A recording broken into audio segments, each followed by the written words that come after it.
ஓம் சாய்ராம். நல்லது நினைப்போம், நல்லதே நடக்கும். நம்ம சரியாக 4 மணிக்கெலாம் வந்துட்டோம். மணி அடிக்க போகிறாங்க.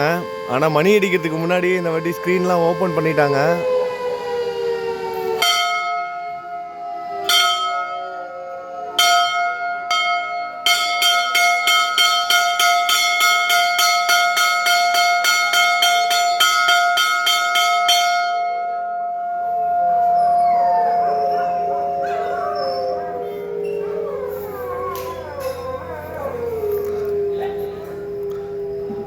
மணி அடிச்சிட்டாங்க. இப்போ நம்ம கரெக்டாக கதை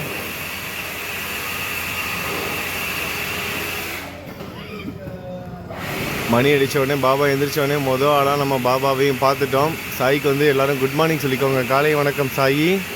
இன்றைக்கி ஆஷாட ஏகாதேசினால் ஸ்ரீ பாண்டுரங்கனே நீங்கள் தான் எங்களுக்கு. அதனால் உங்களுக்காகவே இன்றைக்கி விரதம் இருக்கிறோம். உங்களுக்காகவே இன்றைக்கி ஸ்ரீ சாய்நாத ஸ்தவன மஞ்சரியை வந்து படிக்க போகிறோம். நாங்கள் எல்லோரும் சேர்ந்து எங்கள் சாய் குடும்பத்துக்காக நான் இப்போ உங்களோட சாய்நாத ஸ்தவன மஞ்சரியை உங்களோட சன்னதிக்கு வெளியே உட்காந்து நான் படிக்க போகிறேன். அதை நீங்கள் மனப்பூர்வமாக ஏற்றுக்கோங்க. எங்களோட பிரார்த்தனைகளை நிறைவேற்றி வைங்க சாயி. சரி வாங்க, நான் படிக்க போகிறேன். நீங்களும் வந்து கலந்துக்கோங்க.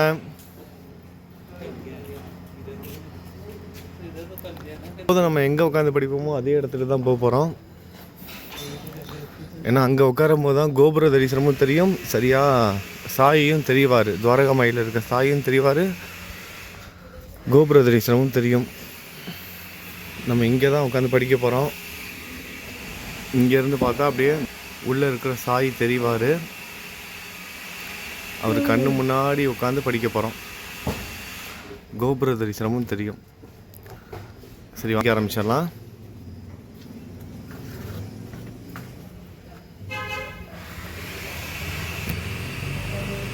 ஓம் சாய்ராம்.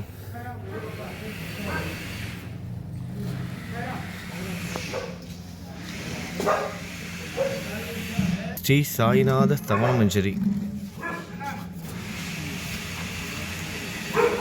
ஆஷாட ஏகாதசி பிரம்ம முகூர்த்த நேரத்தில் நம்ம சாயோட கண் பார்வையில் அவருக்கு எதிர்த்த மாதிரி அப்படியே உட்காந்து நம்ம படிக்கிறோம். சாயை தான் மனப்பூர்வமாக ஏற்றுக்கணும். ஸ்ரீ சாய்நாத ஸ்தவன மஞ்சரி. ஸ்ரீ கணேசாய நமக. எல்லாவற்றிற்கும் ஆதாரமானவனே, மயூரேச்சவரா, எல்லாவற்றிற்கும் சாட்சியாக விளங்குபவனே, கௌரியின் புதல்வனே, எண்ணங்களுக்கெல்லாம் அப்பாற்பட்டவனே, பெருத்த வயிறுடையவனே, ஸ்ரீ கணபதியே என்னை காத்தருள்வீர். நீ எல்லா பூதகணங்களுக்கும் முதல்வன், தலைவன்.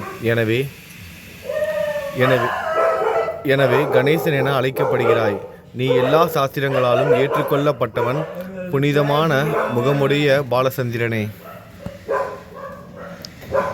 சாரதே, வாக்கின் தெய்வமே, நீ வார்த்தைகளுக்கெல்லாம் தலைவி, உலகின் உயிரோட்டத்தின் காரணகர்த்தாவே, நீ படைப்பாளிகளின் இறைவி. சரியாக நம்ம போன வாட்டி இங்கே உட்காந்து படிக்கும்போது சரியாக வந்தார் இவர். இந்த முறையும் வந்துட்டார். எப்போதும் நம்ம படிக்கும்போது இங்கே வந்து உட்காந்துறாரு. உட்காந்துக்கோங்க. சமத்துக்குட்டி உட்காந்துக்கோங்க. படித்து முடிச்சுட்டு உங்களுக்கு பிஸ்கட் வாங்கிட்டு வரேன். சாரதே, வாக்கின் தெய்வமே, நீ வார்த்தைகளுக்கெல்லாம் தலைவி, உலகின் உயிரோட்டத்தின் காரணகர்த்தாவே. டிஸ்டர்ப் பண்ணாதீங்க, படிக்கணும். படித்து முடித்தோன்னே உங்களுக்கு வாங்கிட்டு வந்து தரேன். நீ படைப்பாளிகளின் இறைவி, நீ எப்பொழுதும் இத்தேசத்தின் அணிகலன். எங்கும் நீக்கமர நிறைந்திருக்கும் எல்லையில்லாத சக்தியே, உலகின் தாயே, உன்னை வணங்குகிறேன். பூரண முழுமையான பரபிரம்மே, மகான்களுக்கு பிரியமானவனே, பண்டரிநாதன் உருவில் வெளிப்பட்ட அவதாரமே, நீ அன்பு கடவுள், எல்லையற்ற கருணை உள்ளம் கொண்டவனே, பாண்டுரங்கா நரஹரி. பொம்மலாட்டக்காரன் தன் கையிலுள்ள கயிற்றால் பொம்மைகளை ஆட்டுவிப்பது போல் பிரபஞ்சம் எங்கும் நிறைந்து நின்று உலகை ஆட்டுவிக்கும் பொம்மலாட்டக்காரன். உன் மெய்ப்பொருளை உய்த்துணர அறிவியல் ஏடுகளும் புனித நூல்களும் இன்னமும் முயன்று கொண்டுதான் இருக்கின்றன. இந்த கேமரா வழியாக ஃபோன் பார்த்துட்டே படிக்கிறது கொஞ்சம் கஷ்டமாக இருக்குது. மெத்த படித்தவர்களுக்கு நீ வெளிப்பட்டதே இல்லை சக்கரபாணியே. அத்தகைய அறிவற்றவர்கள் வெறும் வார்த்தை ஜாலங்களிலேதான் சிக்கொண்டவர்கள். மகான்கள் மட்டுமே உன்னை உணர்வார்கள். மற்றவர்கள் குழப்பமடைந்து உள்ளார்கள். உனக்கு பக்தியோடு கூடிய சாஷ்டாங்க நமஸ்காரத்தை செய்கிறேன். 5 முகங்கள் கொண்ட சங்கரனே, மனித மண்டை ஓடுகளாலான மாலையை அணிந்தவனே, நீலகண்டனே, திகம்பரா ஓம்கார வடிவானவனே, பசுபதியே, எல்லா நேரங்களிலும் எவருடைய உதடுகள் உன் பெயரை உச்சரிக்கிறதோ அவர்களது உலகியல் துன்பங்கள் உடனடியாக நீங்கிவிடும். ஜடா முடியை தரித்த சிவனே, உன் நாமத்தின் சக்தி அத்தகையது. உன் பாதங்களை வணங்கி சாயிப்புகளை கூறும் இந்த துதியை எழுதுகிறேன். இந்த அருட்பணி முழுமையடைய எனக்கு அருள்வாயாக நீலகண்டா. ஆழகால விஷமுண்ட சிவனே, இப்போது அத்ரி மகரிஷியின் புதல்வரான தத்தாத்திரேயரையும் குலதெய்வமான இந்திரனையும் துக்காராமையும் எல்லா ஞானிகளையும் பக்தர்களையும் பணிகிறேன். சாயிநாதா, உனக்கு வெற்றி கிட்டட்டும். பாவிகளை கடைத்தேற்றும் கருணை உள்ளவரே, உங்கள் பாதங்களில் என் தலையை வைத்து இருத்தி வேண்டுகிறேன். உன் பாதுகாப்பை எனக்கு அருள்வாய்.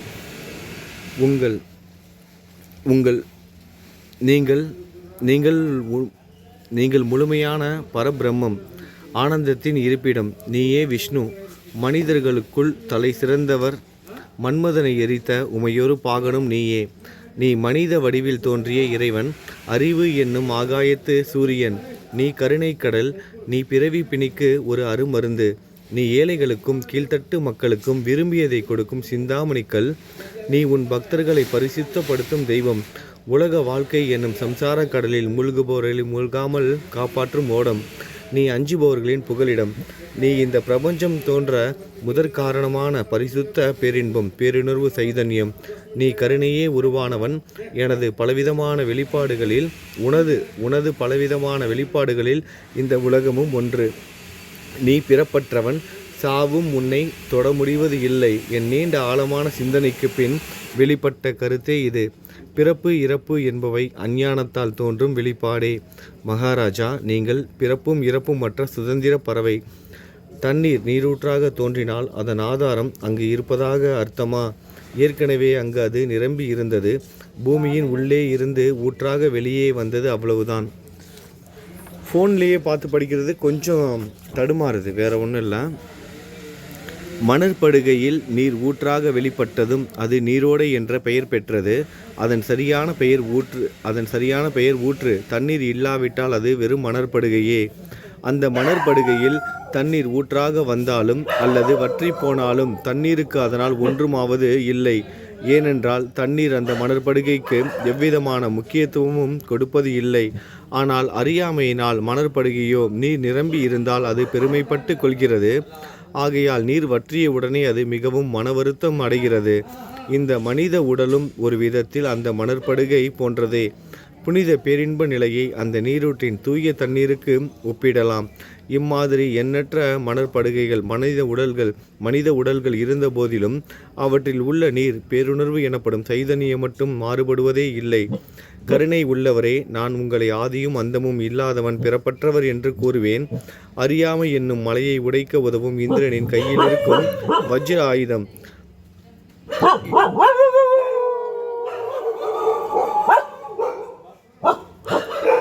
இதுவரை இந்த பூமியில் சரி சைலண்டா இருங்க. சரி உட்காருங்க. இதுவரை இந்த பூமியில் எத்தனையோ எண்ணற்ற உயிரினங்கள் தோன்றியுள்ளன, இப்போதும் தோன்றிக் கொண்டேதான் இருக்கின்றன. வருங்காலத்தில் மேலும் எண்ணற்ற உருவங்கள் தோன்றதான் போகின்றன. அந்த ஒவ்வொரு தோற்றத்திற்கும் ஒரு தனி உருவமும் பெயரும் கிடைக்கும். இந்த உயிர்கள் ஒவ்வொன்றும் பெயராலும் தோற்றத்தாலும் மட்டுமே இவ்வுலகில் அடையாளம் காட்டப்படுகிறது. சரி, அமைதியா இருங்க. அவர் போயிட்டாரு. உட்காருங்க. கேட்க மாட்டேங்கிறாங்க. ஆகையால் அந்த சுத்த பேருணர்வு நிலையை நீ நான் என்று பிரித்து காட்டுவது சரியல்ல. ஏனென்றால் எது இரண்டாக தோன்ற முடியாதோ அதுவே உண்மையில் பரிசுத்த பேரின்ப பேருணர்வு சைதன்யம் எனப்படும். அது ஒன்றே அனைவரின் உள்ளும் ஆத்மா என்ற பெயரில் உள்ளது. மேலும் உண்மையை சொல்வதானால் அந்த ஒரே ஒரு சுத்த பேரின்ப பேருணர்வு நிலைதான் உலகம் முழுவதும் வியாபித்து இருக்கிறது. அப்படி இருக்கையில் நீ நான் என்ற வேற்றுமைகள் எவ்வாறு இருக்க முடியும்? நீருண்ட மேகத்தில் உள்ள நீரின் தன்மை உலகெங்கிலும் ஒன்றே. ஆனால் அது பூமியை அடைந்ததும் வெவ்வேறு தோற்றங்களை நதி, ஏரி, ஊற்று ஏற்கின்றன. கோதாவரி மணற்படுகையில் விழும் நீர் கோதாவரி நதி என்று அழைக்கப்படும். அதே சமயம் கிணறு ஒன்றில் விழும் நீருக்கு அந்த சிறப்பு தகுதி கிடைப்பது இல்லை. கோதாவரி நதி மிகவும் புனிதமானது. நீங்கள் அதில் உள்ள நீரை போன்றவர்கள், நாங்கள் குளம், குட்டை, சகதியில் உள்ள நீர் போன்றவர்கள். நம் இருவருக்கும் இடையே உள்ள வித்தியாசம் இதுதான். எங்கள் வாழ்வின் குறிக்கோள்களை அடைவதற்கு நாங்கள் உங்களிடம் வர வேண்டும். கூப்பிய கரங்களுடன் சரணடைய வேண்டும். ஏனென்றால் நீங்கள் ஒருவரே புனிதத்தின் உறைவிடம். புனிதமடைந்த கோதாவரி நதி மணற்பரப்பில் மழைநீர் பாயத் தொடங்கும் பொழுது அந்த நீர் புனித தன்மையை அடையும். அதை வெறும் தண்ணீராக மட்டும் கருதினால் அந்த தண்ணீர் தான் எல்லா இடங்களிலும் இருக்கிறதே. கோதாவரி நதி தீரம் முழுவதும் புனிதமாக கருதப்பட்டது. பூமியின் அந்த மணற்பகுதி அதன் புனித தன்மையை நிர்ணயம் செய்கிறது. தான் பழகும் மக்களின் தன்மைக்கேற்ப மக்கள் குணம் மாறுபடுகிறது. புனித ஆத்மாக்களின் செருகையால் அவர்களுடன் சேருபவர்களின் ஆத்மா ஒளிவிட தொடங்குகிறது. இல்லாவிட்டால் அது மாசுபட்டே இருக்கும். நீருண்ட மேகத்தினின்று கீழே விழுந்த நீரின் புனித தன்மையை பூமியின் பகுதி மாற்றவில்லையோ அந்த பகுதியை சாஸ்திரம் அறிந்தவர்கள் கோதாவரி என்று கூறுகிறார்கள். மற்ற பகுதிகளில் விழுந்த நீர் அந்த பகுதியில் உள்ள மண்ணின் குணத்தை ஏற்றுக்கொண்டது, புனித தன்மையை இழந்தது. மேகத்தில் இருந்த பொழுது பரிசுத்தமாக இருந்த நீர் அசுத்தமாகவும் கசப்பாகவும் உப்பாகவும் மாறிவிட்டது. 6 வித உட்பகைகளை காமம், கோபம், பேராசை, வெறுப்பு, அகங்காரம், பொறாமை அகற்றி புனித உடலெடுத்து வந்த குருதேவா தங்களை புனித மகான் என்று அழைப்பதே சால பொருந்தும். ஆகவே நீங்களே புனித கோதாவரி. நீங்கள் ஆத்மா புடம் போடப்பட்டதாலேதான் நான் உங்களை புனித கோதாவரியாக உருவகம் செய்கிறேன். இயங்கும் அத்தனை படைப்புகளிலும் முதன்மை பெறுகிறீர்கள். பிரம்மா உயிர்களை படைக்க ஆரம்பித்ததிலிருந்தே உலகம் தோன்றியது முதல் கோதாவரி நதி இருக்கிறது. நீர் நிறைந்து பாயும் அந்த நதியில் இன்று வரை தண்ணீர் வற்றியதே இல்லை. ராவணனின் எதிரியான ராமர் கோதாவரி நதியின் கரைக்கு வந்தபோது ஓடிக்கொண்டிருந்த தண்ணீர் இன்று வரை அதே இடத்தில் எப்படி இருக்க முடியும் என்று சற்றே யோசித்து பாருங்கள். கோதாவரி நதியின் மணற்படுகை மட்டும் அதேதான். தண்ணீர் கடலை சென்றடைந்து விட்டது. ஆனால் கோதாவரி நீர்ப்படுகையுடன் புனிதத்தன்மை மட்டும் என்றுமே மாறாமல் இன்று வரை அப்படியே உள்ளது. ஒவ்வொரு வருடமும் பழைய நீர் வெளியேறி புதிய நீர் அதற்குள் பாய்கிறது. உங்களுக்கு தெரிந்த நியதிதான் அது. ஒரு நூற்றாண்டை ஒரு ஆண்டாக கணக்கிட்டால் அந்த நூற்றாண்டில் தோன்றிய முனிவர்கள் பாயும் நீரை போன்றவர்கள். அவர்களின் மிக பெரிய மகான்கள் அந்த நீரில் தோன்றும் அலைகள் போன்றவர்கள். இந்த புனித கோதாவரி நதியில் முந்தைய நூற்றாண்டுகளில் சனாதர், சனதர், சனந்தனர் போன்ற மகான்கள் வெள்ளமாக தோன்றினார்கள். பிறகு நாரதர், தும்புரு, துருவன், பிரகலாதன், மகாபலி சக்கரவர்த்தி, சபரி, அங்கதன், வாயுகுமாரனான அனுமன், விதுரர், கோபர்களும் கோபியர்களும் வெள்ளமாக தோன்றினர். இவ்வாறு இன்று வரை கடந்த நூற்றாண்டு ஒவ்வொன்றிலும் ஒன்றன் பின் ஒன்றாக மகான்களாகிய வெள்ளம் தோன்றியது. அவற்றையெல்லாம் என்னால் ஞாபகப்படுத்தி கூற முடியவில்லை. சாயிநாதா, இந்த நூற்றாண்டில் 19ஆம் நூற்றாண்டில் புனித கோதாவரி நதியில் சந்தேகத்திற்கு இடமில்லாமல் நீங்கள் வெள்ளமாக பாய்ந்தீர்கள். எனவே உமது தெய்வீகமான பாதங்களை வணங்குகிறேன் மகாராஜா. நான் செய்யும் தவறுகளை உங்கள் நினைவில் வைத்து கொள்ள வேண்டாம் என மன்றாடி கேட்டுக்கொள்கிறேன். நான் ஒரு எளியவன், அறியாதவன். தீய குணங்கள் கொண்ட என்னை புறம்தள்ளி விடாதீர்கள், கைவிட்டு விடாதீர்கள்.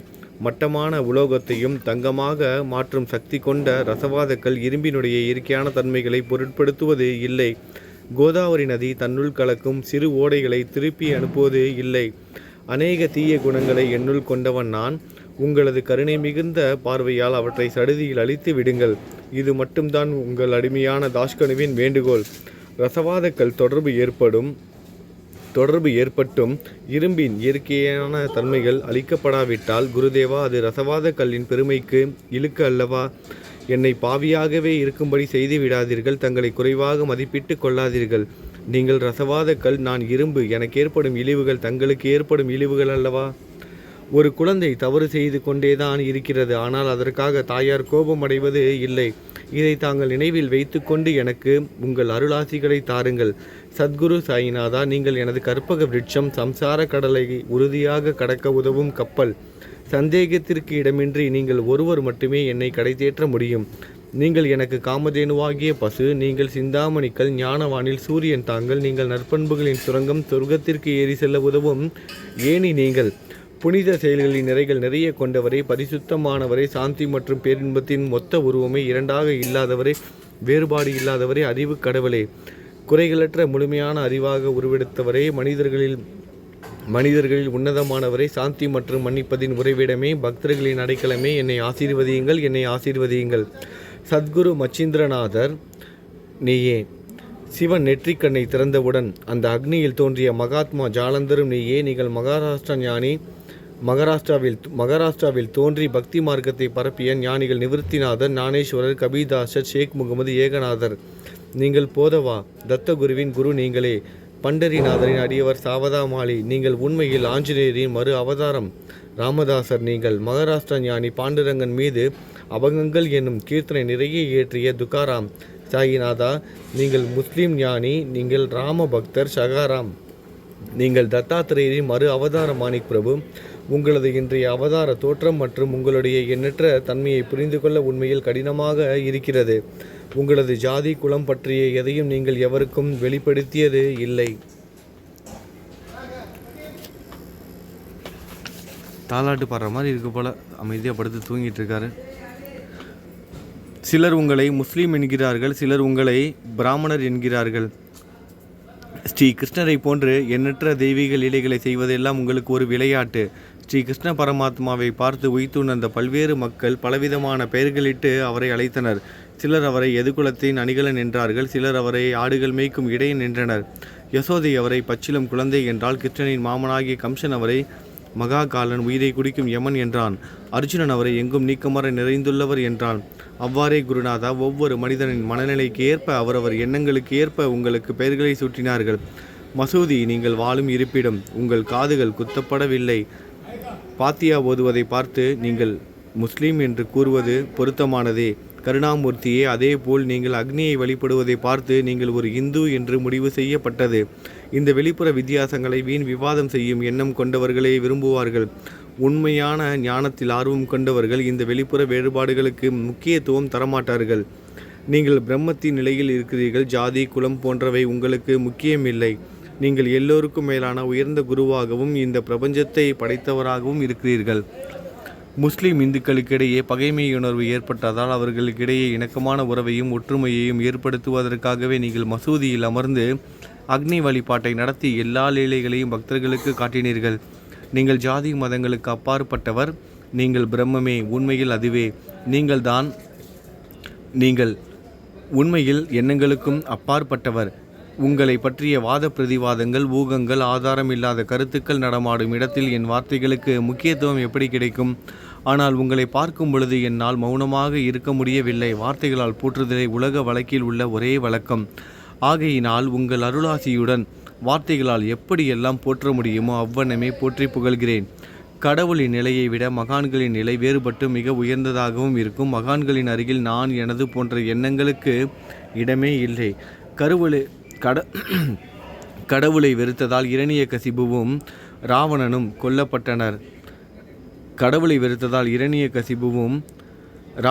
கொல்லப்பட்டனர். மகான்கள் கைகளால் இத்தகைய துர்சம்பவங்கள் ஏற்பட்டதே இல்லை. அரசன் கோபிசந்தன் முனிவர் ஜாலந்தரை சாணக்குவியலுக்குள் புதைத்தான். ஆனால் அந்த நிலையிலும் அரசனின் அந்த செயலுக்காக அந்த முனிவர் வருத்தப்படவே இல்லை.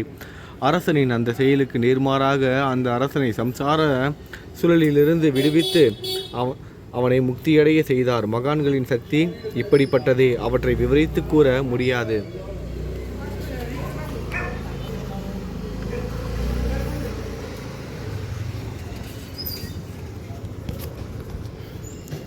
மகான்கள் சூரியனை போன்றவர்கள். அவர்கள் கருணை ஒளிவிட்டு பிரகாசிக்கக்கூடியது. மகான்கள் சந்திரனை போல் இதயத்திற்கு ஆறுதல் கொடுப்பவர்கள். சந்திரனின் மேன்மையான ஒளிக்கதிர்கள் போல் அவர்களது அருள் ஒளி வீசும். மகான்கள் இதமளிக்கும் கஸ்தூரி போன்றவர்கள், அவர்கள் அருள் அதன் நறுமணம் போன்றது. மகான்கள் சாறு நிரம்பிய கரும்பு போன்றவர்கள், அவர்களின் அருள் அந்த கரும்பு சாற்றினைப் போல் இனிப்பானது. நிச்சயமாக மகான்கள் நல்லவர்களிடமும் தீயவர்களிடமும் ஒரே விதமாக நடந்து கொள்கின்றனர். அதற்கும் மேலாக பாவிகளிடம் அவர்கள் காட்டும் அன்பு அளவிட முடியாதது. கோதாவரி நதியில் அழுக்கடைந்த துணிகளை சுத்தம் செய்யப்பட வேண்டி வருகின்றன. சுத்தமான துணிகள் கோதாவரி நதியில் நின்று வெகு தூரத்தில் பெட்டியிலேயே தங்கிவிடுகின்றன. பெட்டியில் வைக்கப்பட்டிருந்த அந்த துணியும் ஒரு முறை கோதாவரி மணற்படுகைக்கு நன்றாக துவைப்பதற்காக வந்ததுதான். இந்த ஓமையில் பெட்டிதான் வைகுண்டம், நீங்களே கோதாவரி. கோதாவரி நதிக்கரையே நம்பிக்கை. எல்லா உயிரினங்களும் துணிகள். 6 விதமான மனவிகாரங்களே அவைகளை பற்றியுள்ள அழுக்கு. அவை காமம், கோபம், கஞ்சத்தனம், மதம், பொறாமை, மோகம் என்பவையே. தங்கள் பாதார விந்தங்களை வணங்குவதே கோதாவரியில் செய்யப்படும் புனித குளியல். எல்லா பாவங்களையும் மன அழுக்குகள் போக்கி சமர்த்தரை எங்களை சுத்தப்படுத்தும். சம்சார வாழ்க்கையில் உழலும் மக்களாகிய நாங்கள் மேலும் மேலும் பாவம் செய்கிறவர்களாக இருக்கிறோம். எனவே மகான்களின் தரிசனம் பெறுவதற்கு நாங்கள் தகுதியுடையவர்கள் ஆகிறோம். கோதாவரி நதியில் தண்ணீர் நிரம்பி உள்ளது. படித்துறையில் துவைப்பதற்காக துணிகள் வருகின்றன. அவை துவைக்கப்பட்டு சுத்தப்படுத்தப்படாவிட்டால் அது கோதாவரி நதிக்கு இழுக்கல்லவா, இழுக்கை தேடித்தரும். நீங்கள் அடர்ந்த இலைகளுடன் கூடிய நிழலையும் குளிர்ச்சியும் தரும் மரம். உண்மையில் நாங்கள் வழிபோக்கர்கள். எங்களை 3 வித துக்கங்கள், இயற்கை இடர்பாடுகளால் வரும் துன்பங்கள், நமது உடலுக்கு வரும் நோய் நொடிகள், அஞ்ஞானத்தால் நிரம்பிவிடும் பாவ மூட்டை எனப்படுவையில் சுட்டரிக்கின்றன. கருணாமூர்த்தியை அந்த சுட்டரிக்கும் 3 வித தாபங்களின் வெப்பத்திலிருந்து எங்களை காப்பாற்றும். குருராயா, தங்கள் அன்பு மிகுந்த கருணை என்னும் குளிர் நிழல் இந்த சம்சாரம் என்னும் வாழ்க்கை கடலை கடக்க உதவும் தன்மை கொண்டது. மரத்தின் அடியில் அமர்ந்து ஒருவன் சூரியனின் சுட்டரிக்கும் வெப்பத்தை உணர்ந்தால் அந்த மரத்தை நிழல் தரும் மரம் என்று கூற முடியுமா? பாருங்கள், உங்கள் அருளின்றி இந்த உலகில் நல்லது என்பது ஏற்படுவது இல்லை. எனவே தர்மத்தை நிலைநிறுத்துவதற்காக சேஷசாயி பாம்பு படுக்கையில் இருப்பவனே அர்ஜுனனுக்கு நண்பனாக, வழிகாட்டியாக மற்றும் ஆன்மீகவாதியாக மாறினார். சுக்ரீவனின் அன்பினாலேயே விபீஷணன் அரசன் ராமனின் நட்பை பெற்றான். ஸ்ரீ ஹரியும் மகான்கள் மூலமாக தான் பெருமை பெற்றார். பிரம்மம் உருவமற்றது, எனவே வேதங்களால் அதை வர்ணிக்க முடியவில்லை. பூமியில் அதை மனித உருவில் தோன்ற வைத்து மகான்கள் அதன் உருவமற்ற தன்மையை மாற்றினர். தாமாஜி என்ற பக்தருக்காக பாண்டுரங்கனை ஒரு தாழ்த்தப்பட்ட குலத்தில் பிறக்க வைத்தார். சோகமேளா என்ற பக்தருக்காக உலகின் தெய்வமாகிய இறைவனை இறந்த எருமைகளின் உயிரற்ற உடல்களை எடுக்க வைத்தார்.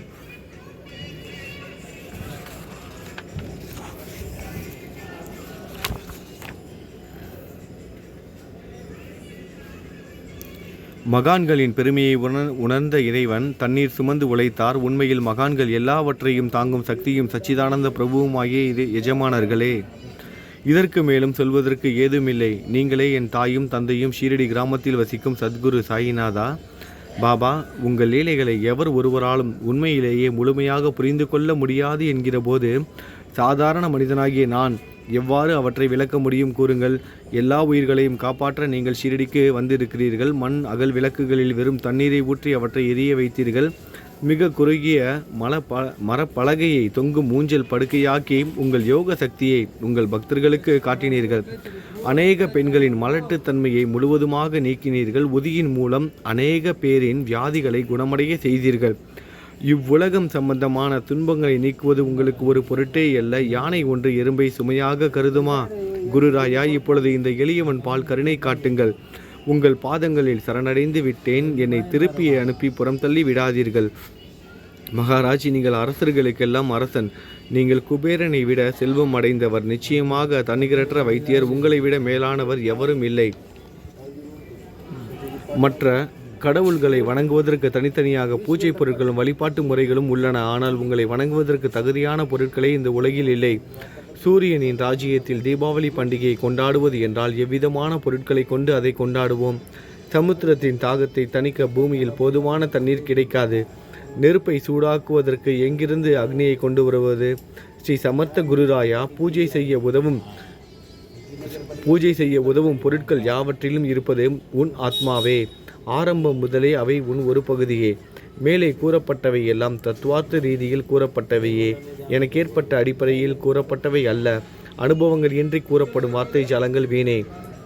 சம்பிரதாய சடங்குகளின்படி உங்களுக்கு பூஜை செய்ய வேண்டுமென்றால் அதனை செய்வதற்கு தேவையான பூஜை சாமான்கள் என்னிடம் இல்லை. குருநாதா, கருணை உடையவரை அடிக்கடி என் கற்பனை திறனின் அடிப்படையில் உங்களுக்கு நான் வழிபாடு செய்கிறேன். இந்த வழிபாட்டை இந்த அடிமையிடமிருந்து ஏற்றுக்கொள்ளுங்கள். இப்போது என் அன்பு கண்ணீரால் உங்கள் கால்களை கழுவுகிறேன். உண்மையான பக்தி என்னும் சந்தனத்தை அரைத்து சாந்தாக்கி உமக்கு இடுகிறேன். அழகிய வார்த்தைகளால் எழுதப்பட்ட இந்த துதி என்னும் கப்னியை உமக்கு அணிவிக்கிறேன். இந்த புகழ் மாலையை உங்கள் கழுத்தை சுற்றி அணிவிக்கிறேன். என் கெட்ட குணங்களை தூபமாக்கி உமக்கு முன் எரிய விடுகிறேன். தீய குணங்களின் கூட்டுப்பொருளே ஆனாலும் அது எரியும் போது அதிலிருந்து தீய வாசனை எழுவது இல்லை. சத்குருவுக்கு முன்பு இல்லாமல் வேறு எங்காவது இந்த தூபம் எரியவிடப்பட்டால் அங்கெல்லாம் இந்த தூபத்தின் நிலை கீழே கொடுத்த மாதிரி ஆகும். அதாவது சாம்பிராணியை நெருப்பில் போட்டவுடன் அது பொசுங்கி அதில் உள்ள நல்ல மனம் என்ற நற்குணம் அதை விட்டு மறைந்து போகிறது. சத்குருவே, உமக்கு முன் அதை எரியவிட்டால் இதற்கு மாறாக நிகழ்கிறது. தீய தன்மைகள் அழுக்குகள் அக்னியில் எரிந்து விடுகின்றன. உலகம் பார்த்து சந்தோஷப்படும் வகையில் அதன் நற்குணம் அதிலேயே தங்கிவிடும். மனதில் உள்ள தீய குணங்கள் யாவும் எரிந்த பிறகு மனம் மாசற்றதாகிறது. கங்கையில் உள்ள மாசுக்கள் நீங்கியவுடன் கங்கை புனிதமடைகிறது. மாயை மோகம் என்ற தீபத்தை உமக்கு ஏற்றி காட்டுகிறேன். அதன் மூலம் என் மனம் வைராக்கியத்தை அடைய அருள் செய்வீராக குருராயா. பரிசுத்தமான நம்பிக்கை என்ற சிம்மாசனத்தை நீங்கள் என்னுள் அமர்வதற்கு ஆசனமாக உமக்கு தருகிறேன். அதை பெற்றுக்கொண்டு எனது பக்தி என்ற நைவேத்தியத்தை ஏற்றுக்கொள்ளுங்கள். பக்தி என்ற நைவேத்தியத்தை ஏற்றுக்கொண்டு அதன் சாரத்தை எனக்கு கொடுப்பீராக. ஏனெனில் நான் உமது பால்குடி மாறாத பச்சிலம் குழந்தை. உங்கள் அருட்பாலில் எனக்கு உரிமை உண்டு. எனது மனதையே உமக்கு தட்சணையாக கொடுக்கிறேன்.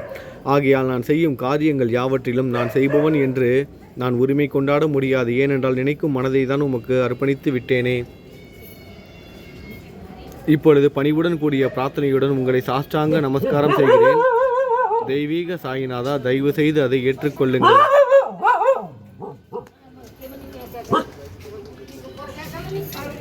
அவங்க பாட்டு போகிறாங்க, பயப்படாதீங்க. 8 பிரார்த்தனைகள். சாயிநாதா, சாந்தமான மனமுடையவரே, அறிவின் சிகரமே, அன்புள்ளம் கொண்டவரே, கருணை கடலே, உண்மையின் உறைவிடமே, மாயை என்னும் இருளை அகற்றுபவரே, ஜாதி மதங்களுக்கு அப்பாற்பட்ட துறவியே, எங்களின் புரிந்து கொள்ளும் திறமைக்கும் அப்பாற்பட்டவரே, அன்பின் இருப்பிடமே, சீரடிநாதா, என்னை காப்பாற்றும். ஞான சூரியனே, ஞானத்தை அளிப்பவரே, எல்லாவித நல்ல செயல்களையும் செய்பவரே, பக்தர்களின் மனங்களில் ஒளிரும் பரமஹம்சரே, தங்களை சரணடைந்தவர்களை காப்பவரே, படைக்கும் தொழில் புரியும் பிரம்மாவே நீங்கள், காக்கும் கடவுள் விஷ்ணுவே நீங்கள், 3 உலகங்களையும் பூவுலகம் சொர்க்கம் நரகம் கடைசி லயமடைய செய்யும் ருத்திரனும் சிவனும் நீங்களே. நீங்கள் இல்லாத இடமே பூமியில் ஏது?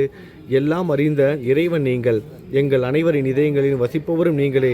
எனது எல்லா குற்றங்களையும் மன்னிக்க வேண்டும் என வேண்டி கேட்டுக்கொள்கிறேன். அலைகளாக வரும் சந்தேகங்களையும் மன மயக்கங்களையும் போக்குவீராகுக. நீங்கள் பசு, நான் புதிதாக பிறந்த இளம் கன்று. நீங்கள் சந்திரன், நான் சந்திர காந்தக்கள். தங்கள் பாதங்கள் கங்கை நதி புண்ணியத்தை தருவதால் பணிவுடன் இந்த அடிமை உங்களுக்கு தலை வணங்குகிறேன். உங்கள் கைகளை என் தலைமீது வைத்து ஆசி கூறுங்கள். கவலைகளும் துன்பங்களும் பறந்தோடட்டும். நான் உங்கள் அடிமை. இந்த 8 துதிகளையும் கூறி நான் உங்களை சாஷ்டாங்கமாக நமஸ்கரிக்கிறேன். எனது பாவங்கள் துயரங்கள் ஏழ்மை யாவும் உடனடியாக விலகட்டும். நீங்கள் பசு, நான் கன்று குட்டி. நீங்கள் தாய், நான் உங்கள் குழந்தை. என் மீது கடுமை காட்டாதீர்கள். நீங்கள் மேற்கு தொடர்ச்சி மலைப்பகுதி மலையகிரியில் உள்ள சந்தனம், நான் முள் அடர்ந்த புதர். நீங்கள் புனிதமான கோதாவரி நீர், நானோ பெரும் பாவி. குருநாதா, உங்கள் தரிசனம் கிடைத்த பிறகும் என்னிடம் உள்ள கெட்ட குணங்கள் என்ற அழுக்கு என் மனதிலேயே தங்கி இருக்குமானால் உங்களை சந்தனம் என்று யார் கூறுவார்கள்? கஸ்தூரியின் அருகாமையில் உள்ள மண்ணும் உயர்வாக போற்றப்படுகிறது. மலரின் தொடர்பினால் தானே அதன் நாரும் தலையில் உயர்ந்த இடத்தை பிடிக்கிறது. மலரால் மனம் பெற்ற நாற்போல் மகான்களும் அப்படிப்பட்டவர்களே. அவர்களுடன் தொடர்புடைய எந்த பொருளும் மிகவும் உயர்வாக மதிக்கப்படுகிறது. சிவபெருமான் விபூதி, லங்கோடு, நந்தி ஆகியவற்றை ஏற்றுக்கொண்டதால் 8 திக்குகளிலும் அந்த பொருட்கள் புகழப்பெறுகின்றன. இடையர்களை மகிழ்விப்பதற்காக யமுனை நதிக்கரையில் பிருந்தாவனத்தில் உலகிற்கெல்லாம் இறைவன் தகிகாலா என்ற விளையாட்டை விளையாடினான். அதுவும் அறிவுடையோர் மத்தியில் ஏற்றுக்கொள்ளப்பட்டது. ஆகவே பாவியான போதிலும் உங்கள் சேவையில் நான் ஈடுபட்டு உள்ளேன். குருநாதரே, என் நிலைமையை உன் மனதில் எண்ணிப்பாரும். குருநாதா, இந்த லௌகீக உலகிலோ அல்லது ஆன்மீக வழியிலோ எந்த விஷயங்கள் எல்லாம் எனக்கு சந்தோஷத்தை கொடுக்கும் என என் மனம் சந்தேகம் இல்லாமல் நம்புகிறதோ அவற்றை எல்லாம் நீங்கள் எனக்கு அளித்தருள வேண்டும். உமது கருணையினால் இந்த மாதிரி செய்துவிடும். எனது மனதை அடக்கி விடுங்கள். சமுத்திரங்கள் எல்லாம் தித்திப்பாக மாறினால் பிறகு அவை உப்பு கரிக்குமே என்ற பயம் தோன்றாதே. சமுத்திரத்தை தித்திப்பாக்கும் சக்தி உங்களுக்கு உண்டு. ஆகையால் தான் எனவே இந்த வேண்டுகோள். தயவு செய்து இந்த வேண்டுகோளை நிறைவேற்றும். என்னிடம் என்னென்ன குறைகள் உண்டோ அவை அனைத்தும் உங்களுடையதே. ஆத்ம ஞானம் பெற்றவர்களில் முதலிடத்தில் உள்ள உங்களிடம் குறை என்பதை பொருந்தாதே. இப்போது இதற்கு மேலும் நான் ஏன் அதிகம் பேச வேண்டும்? நீங்கள் தான் எனது ஒரே அடைக்கலம். தாயின் இடுப்பில் உள்ள குழந்தை இயல்பாகவே பயமற்று இருக்கும். மகாராஜ், இந்த துதியை எவரெவர்கள் அன்புடன் படிக்கிறார்களோ அவர்கள் ஒவ்வொருவரின் ஆசைகளை தயவு செய்து நிறைவேற்றும். இந்த துதியை படிப்பவர்களின் 3 வித தாபங்களையும், இயற்கை இடர்பாடுகளில் வரும் துன்பங்கள், நமது உடலுக்கு வரும் நோய் நொடிகள், அஞ்ஞானத்தால் நிரம்பிவிடும் பாவ மூட்டை 1 ஆண்டிற்குள் விலகிவிடும் என்பதை இந்த துதிக்கு உங்களது ஆசையாக என்றென்றும் நிரந்தரமாக இருக்கட்டும். குளித்து முடித்துவிட்டு மனதில் முழுமையான நம்பிக்கையுடன் தொடர்ந்து இந்த துதியை பாராயணம் செய்ய வேண்டும். அப்படி முடியாவிட்டால் வாரம் வாரம் வியாழன் தோறும் சத்குருவை வணங்கி அவர் உருவை தியானம் செய்து கொண்டு இந்த துதியை பாராயணம் செய்யுங்கள். அதுவும் கூட முடியாவிட்டால் மாதம் மாதம் வரும் 2 ஏகாதேசி தினங்களில் இந்த துதியை பாராயணம் செய்யுங்கள். இது ஏற்படுத்தும் விளைவுகளை பார்த்து அதிசயப்படுவீர்கள். குருமூர்த்தியான சாயிநாதர் இந்த துதியை பாராயணம் செய்பவர்களுக்கு இவ்வுலகியல் ஆசைகளை முழுமையாக உடனடியாக நிறைவேற்றுவார். இந்த துதியை திரும்ப திரும்ப பாராயணம் செய்வதால் முட்டாள்கள் கூர்மையான பக்தியை அடைவார்கள். யாருடைய வாழ்நாளாவது குறைவானதாக இருப்பின் இந்த துதியை அவர்கள் படிப்பதால் 100 ஆண்டு காலம் வாழ்வார்கள். இந்த துதியை தொடர்ந்து பாராயணம் செய்து வந்தால் செல்வம் குறைவாக இருந்தால், ஏழையாக இருந்தால், செல்வத்தின் அதிபதி குபேரன் அவர்கள் வீட்டிற்கு வந்து தங்கி அவர்களுக்கு ஏவல் புரிவான். இது சத்தியம், இது சத்தியம், இது சத்தியம் என 3 முறை கூறுகிறேன். குழந்தை செல்வம் இல்லாதவர்கள் இந்த துதியை தொடர்ந்து படித்து வந்தால் குழந்தை செல்வம் பெறுவர். இந்த துதியை படிப்பவர்களின் வியாதிகள் எல்லா பக்கங்களிலும் பறந்தோடிவிடும். வியாதியிலிருந்து குணம் கிடைக்கும். இந்த துதியை திரும்ப திரும்ப படித்தால் பயம் மற்றும் கவலை மறைந்து போகும். மதிப்பும் மரியாதையும் கிடைக்கும். அழிவற்ற பிரம்மத்தை உணர்வார்கள். பிரம்ம ஞானம் கிட்டும். அறிவுடையோரை, இந்த துதியின் மீது உங்கள் இதயங்களில் முழுமையான நம்பிக்கை வையுங்கள். சந்தேகங்கள், நம்பிக்கையின்மை, தவறான எண்ணங்கள் ஆகியவற்றை கொஞ்சம் கூட மனதில் இடம் கொடுக்காதீர்கள். ஷீரடிக்கு புனித பயணம் மேற்கொள்ளுங்கள். பாபாவின் தாமரை பாதங்களை மனதில் நிறுத்துங்கள். அவர் அனாதைகளின் உறவினர், பக்தர்களின் விருப்பங்களை நிறைவேற்றும் கற்பகத்தரு. பாபாவால் உணர்வூட்டப்பட்டு இந்த துதியை நான் ஏற்றினேன். இல்லாவிட்டால் இந்த துதி எந்த விதமான முக்கியத்துவமும் இல்லாத என்னால் இந்த துதியை எவ்வாறு எழுத முடியும்? சக ஆண்டு 1840, ஆங்கிலம் ஆண்டு 1918 புரட்டாசி மாதம் வளர்ப்பிறை விநாயகர் சதுர்த்தி அன்று திங்கட்கிழமை 2வது யாமத்தில் சூரிய உதயத்திற்கு முன் இந்த பாமாலை நிறைவு செய்யப்பட்டது. புனிதமாய்ந்த நர்மதா நதிக்கரையில் இந்தூருக்கு அருகிலுள்ள ஊரான மகேஸ்வர சேத்திரத்தில் ஸ்ரீ அகல்யா தேவியின் சந்நிதியில் சாயிநாதரை போற்றி பாடும் இந்த சவண மஞ்சரி நிறைவடைந்தது. மகேஸ்வரம் என்ற புனித ஸ்தலத்தில் இந்த துதி நிறைவடைந்து ஸ்ரீ சாயிநாதர் என் மனதிற்கு புகுந்து இந்த துதியின் ஒவ்வொரு வார்த்தையையும் என்னை கூற வைத்தார். எனது சீடன் தாமோதரன் நான் இதை கூற எழுதினான். தாஷ்கனுவாகிய நான் எல்லா ஞானிகள் மற்றும் துறவிகளின் வேலையால் எங்கும் மங்களம் பொங்கட்டும். ஸ்ரீ சாயிநாதரை போற்றி பணிவுடன் எழுதப்பட்ட இந்த ஸ்ரீ சாய்நாத தவ மஞ்சரி என்ற துதி பாராயணம் செய்பவர்கள் சம்சார கடலை கடக்க உதவட்டும். இது ஸ்ரீ பாண்டுரங்கனுக்கு தாஸ்கனுவின் நம்பிக்கை மற்றும் பணிவோடும் கூடிய பிரார்த்தனை. மங்களம், சுப மங்களம். ஓம் சாய்ராம், ஓம் சாய்ராம், ஓம் சாய்ராம்.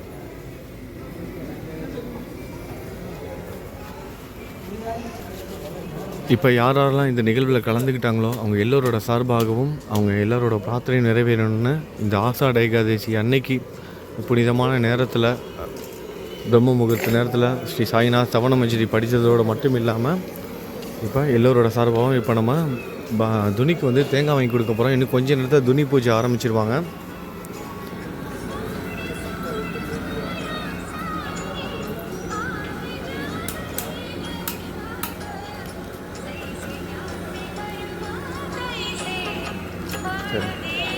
ஏய்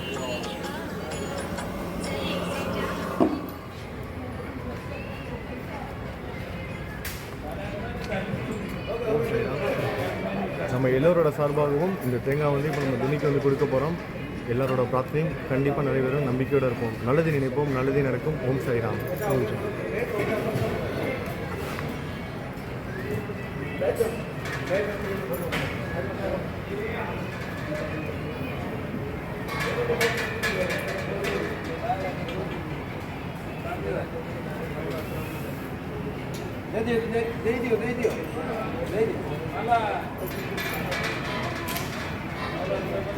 நான் போய் தேங்காய் கொடுத்துட்டு வந்துட்டேன். உங்கள் எல்லாரோட சார்பாகவும் எல்லாருக்காகவும் நீங்களும் பிரார்த்தனை பண்ணிக்கோங்க. உங்களுக்காக, எனக்காக, நம்ம எல்லாருக்காகவும் பிரார்த்தனை பண்ணிக்கோங்க. பிஸ்கட் கூட வாங்கிட்டு வந்துட்டேன். ஒருத்தர் கேட்டுட்டு இருந்தார்ல, மெய் மறந்து போய் பக்கத்தில் போய் தூங்கிட்டார். ஸ்ரீ சாய்நாத ஸ்தவன மஞ்சரி படிச்சுட்டு இருக்கும்போது அவருக்கு பிஸ்கட் கூட வாங்கிட்டு வந்தாச்சு. போய் கொடுத்துடலாம். தேங்காய் கொடுத்துட்டு பிஸ்கட் வாங்கிட்டு வந்துட்டேன். இப்போ நீங்கள் பிரார்த்தனை பண்ணிக்கோங்க நம்ம எல்லாருக்காகவும்.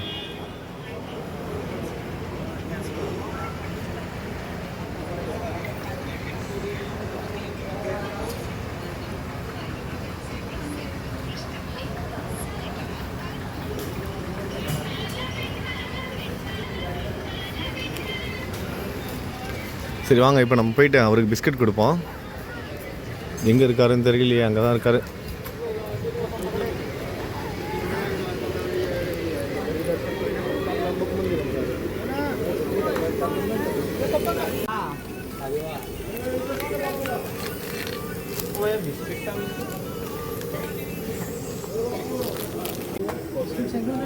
कॉफी पिए ना कि नहीं?